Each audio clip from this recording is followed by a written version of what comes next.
What is going on, Jet fans? Matt O'Leary back with another video. It's Victory Monday. I am happy that the New York Jets won. It was a very stressful game. We reacted to it yesterday at live from the watch party. That was a blast. I have pictures and video up on my social, so if you're interested to see how that went, you can be sure to check it out over there. But while I am happy the Jets win, and there were some signs of positive life here for the New York Jets, not saying the Jets are completely fixed and everything is fine, but a win is a win. There is unfortunately a negative that came out of this game, and that is the injuries just completely stockpiling on the defensive side of the ball. That's what we're going to do in this video. We're going to break it all down. Unfortunately, in this game, Jermaine Johnson looked like he popped his Achilles. Robert Saleh essentially confirmed after the game. Did Jermaine tear his Achilles? It's unfortunately looking like that, and we'll confirm it tomorrow, but it doesn't look good. I feel so bad for Jermaine Johnson. He's such a good kid. He was fantastic in year two, really took a nice step forward going from year one into year two, and was slow in week one against Trent Williams, which, I mean, Trent Williams has dominated in the NFL for a really, really long time. And I feel so bad for the guy. He was set for another big year. It's his third year in the league, was really expecting a big season from him, and unfortunately, once the cart came out and he had the towel over his head, you pretty much knew what was coming here. And I just had a pit in my stomach. The whole drive home yesterday, that's all I could think about. Sure, again, happy about the win. It was, stressful. They made you sweat it out. But all I thought about was Jermaine Johnson. The good news from yesterday was Will McDonald balled the F out. 3 sacks. He looked awesome as a pass rusher. That is a plus because he stepped up in a really big spot. So Jet fans have been very critical of Will McDonald. I think he deserves some praise after his performance yesterday. So I would like to do that. But it suddenly looked pretty weak at edge. And at one point in this offseason, the Jets had Reddick, JFM, Jermaine Johnson, and Will McDonald. Now they have just one of those guys. It's Will McDonald, Michael Clemens, Zach McKinley, and Braden McGregor as their top 4 edges. That changed rather quickly. Look, I'm sorry. I'm going to say it again. Now, even more than ever, the Jets need Hassan Reddick. If you guys want to be stubborn about it and you don't want to pay him, that's fine. I don't want to go down with the ship like the Titanic here. Even more so than a week ago, it's obvious the Jets need another edge rusher here. They need to get after the quarterback. There were times where the Jets couldn't finish sacks in this game. It almost cost them. Thank God that it didn't. But they need more at pass rush. They also need some help in the run game. That is a given, obviously, as well. I thought Javon Kinlaw played pretty good on the interior yesterday in that role. Maybe Solomon Thomas, who's a little bit on the smaller side anyway for an interior guy. Maybe he can kick outside. Because it's starting to look rough out there, gentlemen. If Hassan Reddick isn't signed this week, I think it goes from fans being mad at Joe Douglas or being frustrated with Joe Douglas to turning to Woody Johnson being cheap. And sure, I think that probably has something to do with this already, but Joe Douglas is fighting for his job. He doesn't have a contract next year. Robert Saleh is fighting for his job. He's still under contract, but actually, no, he might have got a 4-year deal. So this might be the final year of his deal too. But anyway, moral of the story here, there's a ton of pressure on Joe Douglas and Robert Saleh to win. I find it very, very difficult that especially after Jermaine Johnson goes down, that the Jets won't adjust their stance slightly and try to get Hassan Reddick in here unless there was something coming from above where it's like, you're not paying him. And then that's a whole nother story. And maybe that's a video for another day. I'm sure you've heard me talk about Mando, whole body deodorant at this point. I saw Mando on TV and have been hooked ever since. You can use it on your whole body. Yes, your whole body.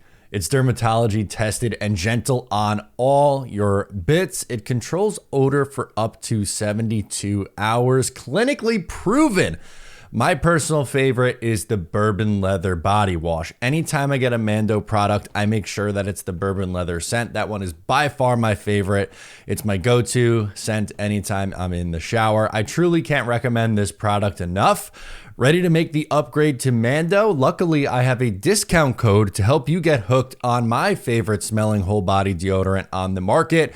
New customers get $5 off a starter pack with our exclusive code.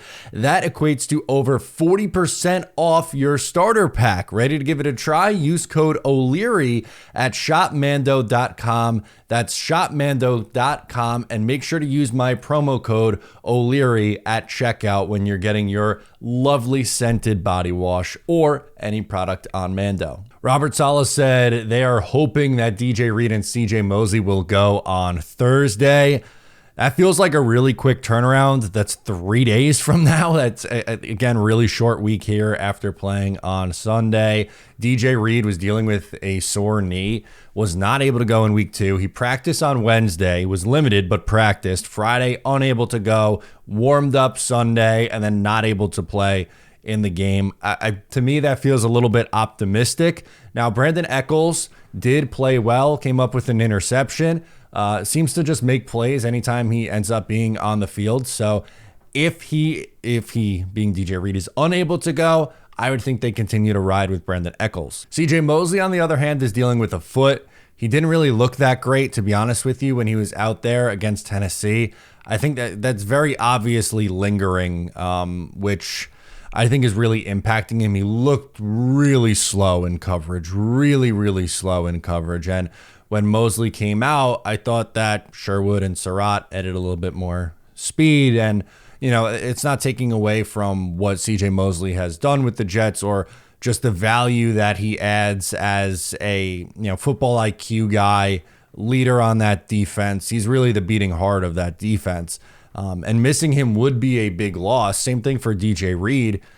Luckily, the Jets have some depth at both those spots that you feel a little bit comfortable with, but still, like, them not being at full strength isn't a great sign. And honestly, I think it's the next one that really scares me the most in a way. Michael Carter is dealing with an ankle, and listen to how Robert Saleh described this injury. Michael Carter, he was up the entire game, and but he's another one that's hopefully he's going to be dealing with this ankle all year, or at least for the immediate future. But where he's in and out of games, but we should be able to get him back on Thursday. This is something that he is going to be dealing with all year. That scares the life out of me for a slot corner who's going to be dealing with an ankle injury all year. Some weeks it's going to be better than others. But it's week 2. I don't want to hear or think about 15 games of will he or won't he play? Is the ankle going to be good this week or will it not be? That's a really big deal. And no, this isn't like a buyer's remorse thing on Carter. I think, has he been great in his first 2 games? No, but again, he's dealing with an ankle, and it just feels like the injuries are starting to pile up a little bit on this defense. They haven't gotten off to the best of starts defensively. I think they haven't looked where they want to be against the run, and that's something that a lot of people were concerned about. But at the same time, you're missing 2 starting corners, potentially missing, You could be potentially missing 2 starting corners in Michael Carter and DJ Reed. You still have Sauce, who didn't look very good in week 2, which is a surprise. I don't want to kill the guy. I think people, Sauce set such a high standard for himself that he has like one off game. The same thing happened against Dallas a year ago. And then he went out and was an all-pro again. So I'm not bailing on Sauce Gardner, nor do I wish to waste energy criticizing Sauce Gardner, really. I just think he's very far down the list of guys you should be concerned about. You could be without 2 starters in the secondary. CJ Mosley's the starter at the second level at linebacker, and then you're now without your best edge rusher in Jermaine Johnson because Hassan Reddick's not here. So again, the defense is taking a beating so far through the first 2 weeks of the year. They need to get better. I think as time goes on, they will eventually get better, but it's not an ideal spot for the Jets, who are playing a game that they have to win. They're big favorites against the New England Patriots at home. I think the crowd's going to be super into it. The Jets are clearly a better team, even with all the injuries that they are dealing with on the defensive side of the football. With all that said, Patriots through the first 2 weeks have been very feisty. They beat the Bengals in week 1, and they gave Seattle a run for their money. It went to overtime in that game. They don't have a ton of talent offensively, but Jacoby Brissett does a really good job of keeping them in games. Your quintessential game manager, bridge, spot starting quarterback. I think he's done a really nice job there.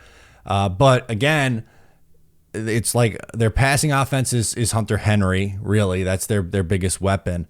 And defensively, they are still really strong. So while, yes, the Jets are almost a touchdown favorite, and it's their home opener, I think the crowd's going to be into it, and I don't want to go too crazy and end up spoiling what my pick's going to be, but I think the Jets do and should win this game. I just think it's going to be a lot closer than some are anticipating. I know New England's not supposed to be very good this year, but they've been feisty the first 2 weeks, and I think they'll give the Jets a run for their money, similarly to what the Titans did for most of this game. So we'll see what happens. More of a preview tomorrow. Again, it's a short week, Thursday game day, so I'll have my week 3 preview, Jets Patriots, coming out tomorrow. I'll have another video on the channel later today, but that's going to do it for me for now. Guys, make sure to subscribe to the show. I'm Matt O'Leary, and I'll catch you next time.